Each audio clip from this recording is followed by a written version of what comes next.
في أطفال دايما بنشوفهم قاعدين لوحدهم، مش بيحبوا يتكلموا ولا يلعبوا مع الأطفال اللي زيهم. وبنلاقي أهلهم بيقولوا ابني منطوي ومش اجتماعي، أعمل إيه؟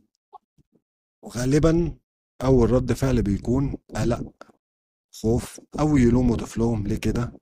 لازم تندمج، ليه مش زي باقي الأطفال اللي في سنك؟ بس يا ترى هو الانطواء فعلا مشكلة ولا ممكن يكون طبيعة شخصية محتاجة بس تعامل مختلف؟ والأهم من كده، إزاي نعرف إذا كان طفلنا انطوائي، وإزاي نساعده من غير ما نحاول نغير طبيعته أو نكسر شخصيته. النهاردة حلقتنا فعلا مميزة وقوية.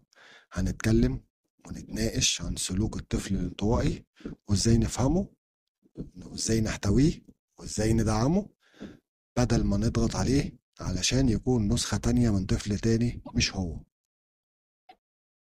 في البداية برحب بكل مستمعينا في بودكاست مراية، وبرحب بلايف كوتش أحمد. أهلا بيك يا كوتش. حلقتنا النهاردة موضوعها فعلا مميز ويهم أسر كتير، محتاجين يعرفوا يفهموا طفلهم بشكل واضح عشان يقدروا يتعاملوا معاه بطريقة صحيحة. هبدأ حلقتنا النهاردة بسؤال بسيط يا كوتش، يعني إيه كلمة انطوائي؟ يعني الطفل بيخاف من الناس، ولا مش بيحبهم، ولا هو عنده مشكلة اجتماعية؟ سؤال مهم جدا. الانطوائية مش معناها ان الطفل عنده مشكلة اجتماعية. الانطوائي هو شخص بيميل للعزلة والهدوء، بيستمد طاقته من وجوده لوحده. وممكن أوضح كمان الفرق بين الانطوائية والخجل، إن الطفل الخجول عايز يندمج بس عنده خوف أو قلق من التفاعل. يعني ممكن نقول إن الانطوائي بيكون مرتاح لوحده ومش شايف إنه في حاجة غلط. خليني أضيف معاك يا كوتش الفرق ما بين الطفل الانطوائي والطفل الغير اجتماعي. الطفل الغير اجتماعي ممكن يكون عنده صعوبات في التعامل أو مهارات التواصل، ودي ساعات بتكون مرتبطة بحاجات زي اضطرابات التواصل أو التوحد. يبقى أول خطوة في التعامل الصحي إننا نعرف نميز بين الانطوائية والخجل والطفل غير الاجتماعي، لأن كل واحد منهم ليه طريقة مختلفة في التعامل والاحتواء. كتير مننا بيشوف إن الطفل الانطوائي عنده مشكلة، ودي من أكتر المفاهيم الغلط اللي بتواجهنا. الانطواء مش مرض ولا خلل، هو مجرد نمط شخصية زيه بالظبط زي الانفتاح والاجتماعية. المشكلة بتحصل لما المجتمع أو الأهل يضغطوا على الطفل إنه يتغير ويكون زي باقي الأطفال. وده ممكن يولد إحساس بالنقص أو إنه مش مقبول أو إنه عامل حاجة غلط، فيبدأ يفقد الثقة بنفسه. وده اللي ممكن يحول الانطواء الطبيعي لمشكلة حقيقية زي القلق أو العزلة المرضية. في كتير من مستمعينا ممكن يسأل إزاي أقدر أعرف هل ابني انطوائي ومش خجول. في علامات مهمة لو ركزنا عليها هنقدر نفهم الفرق بسهولة. أول حاجة إنه بيحب يقعد لوحده، يقرأ أو يرسم أو يلعب لوحده. بيتعب بسرعة لو اتعامل مع ناس كتير. ما بيحبش أبدا يكون مركز اهتمام، دايما يبص للأمور بعمق وبيفكر قبل ما يتكلم. يعني ممكن يبقى طفل ذكي جدا بس مش بيحب الدوشة ولا الكلام الكتير، وهنا دورنا إننا نحتويه مش نغيره. خلينا نركز مع بعض إن لو الطفل طبيعته انطوائي، أكتر حاجة ممكن تأثر عليه وترهقه نفسيا هو الضغط عليه علشان يكون اجتماعي بالعافية. زي إننا نقول له مثلا انزل العب، كل الأطفال بيتكلموا إلا أنت. والأصعب بقى إننا نقول أنت هتفضل لوحدك على طول. الكلام ده بيتعب الطفل جدا وبيخليه يبعد ويقفل على نفسه أكتر، وده طبعا غير إحساسه إنه مرفوض. ممكن أضيف معاكي إن في أهل ممكن يقارنوا طفلهم بأطفال تانية، فبيقولوا مثلا شوف قريبك فلان طول الوقت مع الناس وانت لوحدك. وده بيكسر ثقته بنفسه أكتر وأكتر.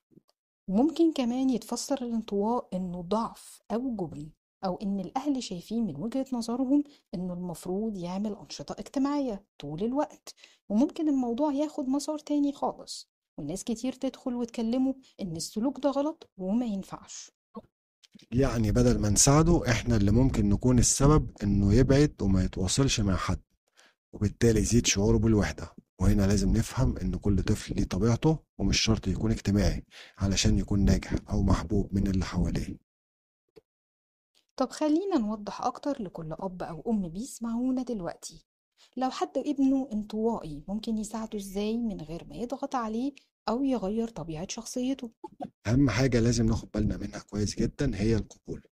ابنك محتاج يحس إنك متقبلاه، بتحبيه في كل أحواله، وده هيحصل لما تديه مساحة خاصة ووقت لنفسه من غير أي تدخل ولا تفسير إنه منعزل. شجعي دايما اهتماماته اللي بيعملها لوحده زي القراءة، الرسم، أو إنه يجمع حاجات بيحبها. حاولي تديه فرصة إنه يتعامل ويتفاعل مع اللي حواليه بطريقته هو وبراحته. يعني نعرضه لتجارب اجتماعية بس محدودة، زي مثلا لو هيروح حفلة عيد ميلاد قوليله إنه يشارك ويتعامل براحته، ولو حس بتعب ممكن يرجع ويقعد لوحده براحته، وهنا انت بتشجعيه من غير ضغط. وبعد ما يمر بالموقف ده قوليله إنك مبسوطة منه، إنه حاول يتعامل مع أصحابه حتى لو حاجة بسيطة، المهم إنه حاول. وافتكري دايما إن أي تقدم بيحصل معاه مش بيكون مرة واحدة. خليكي صبورة معاه جدا، لأن الموضوع ممكن يبقى خطوة خطوة، المهم إنه بيحاول. في جانب مهم في حياة الطفل وهو المدرسة. لو المدرسة شايفة إن الطفل غير متفاعل ومش بيشارك في الفصل أو مع أصدقائه وبدأوا يشتكوا منه، هنا دور الأهل مهم جدا في التوعية. بمعنى إن لازم نوضح للمدرسين إن طبيعة الطفل هادية وإنه بيشارك بطريقته، وكمان نطلب من المدرسة إنها تدعمه وتساعده. وكمان مهم جدا نوفر للطفل بيئة آمنة يتكلم فيها عن مشاعره سواء في البيت أو مع متخصص لو احتاج الأمر. السؤال اللي دايما الناس بتسأله، امتى نقول لا ده مش انطواء طبيعي ولازم نروح لمختص او لايف كوتش؟ سؤال مهم جدا. نقرر إننا نروح لمختص في حالة إنه بيرفض التعامل تماما حتى مع أقاربه أو أصدقائه. لو جه يعبر عن نفسه بيعبر بخوف أو قلق طول الوقت، لو بيظهر عليه سلوكيات انسحابية قوية زي إنه ما بيخرجش من الأوضة خالص، أو لو الحالة دي أثرت بشكل واضح ومؤثر على دراسته أو صحته النفسية. ووقتها نروح لكوتش او اخصائي نفسي للاطفال، مش علشان نغيره لكن علشان نساعده انه يكون مرتاح مع نفسه. والهدف هنا مش تغيير الشخصية، لكن بنساعده يتواصل مع اللي حواليه ويعبر عن نفسه من غير اي ضغوط. وفي نهاية حلقتنا مهم جدا نفتكر إن مش كل طفل لازم يكون اجتماعي وبيتعامل مع كل الناس علشان يكون طبيعي أو ناجح. الانطواء مش ضعف، هو صفة في الشخصية، ولو عرفنا نحتويها ونفهمها ممكن تخرج منها حاجات كتير مبدعة ومؤثرة في المجتمع بطرق هادية لكن قوية. ودورنا كأهل مش إننا نغير أولادنا، لكن نساعدهم يحبوا نفسهم أكتر لأنهم مميزين. كل طفل عنده ميزة خاصة بيه، ممكن ما تظهرش وسط الناس وتظهر في الهدوء، فلازم نلاحظ ده. لو حسيتوا إنكم محتاجين دعم ما تترددوش تطلبوا المساعدة، وافتكروا إن الطفل لما بيحس إنه مقبول واللي حواليه بيحبوه زي ما هو هيقدر يتطور من جواه وبشكل واضح وبالتدريج. وبكده تكون انتهت حلقتنا النهاردة. موضوع حلقتنا فعلا يستحق الاهتمام والمناقشة، ويا رب نكون وصلنا رأينا لكل مستمعينا بوضوح، ونكون دايما سبب في وعي بسيط يفرق معاكم. كان معاكم كوتش أحمد وكوتش إيمان، في انتظار أسئلتكم واستفساراتكم دايما من خلال صفحتنا بي على الفيسبوك، انستجرام وثريدز، وقناة مراية على اليوتيوب، وطبعا بودكاست مراية على سبوتيفاي. هتكون اللينكات موجودة بالتعليقات. بشكركم جدا على المتابعة، وانتظرونا في حلقة جديدة من بودكاست مراية.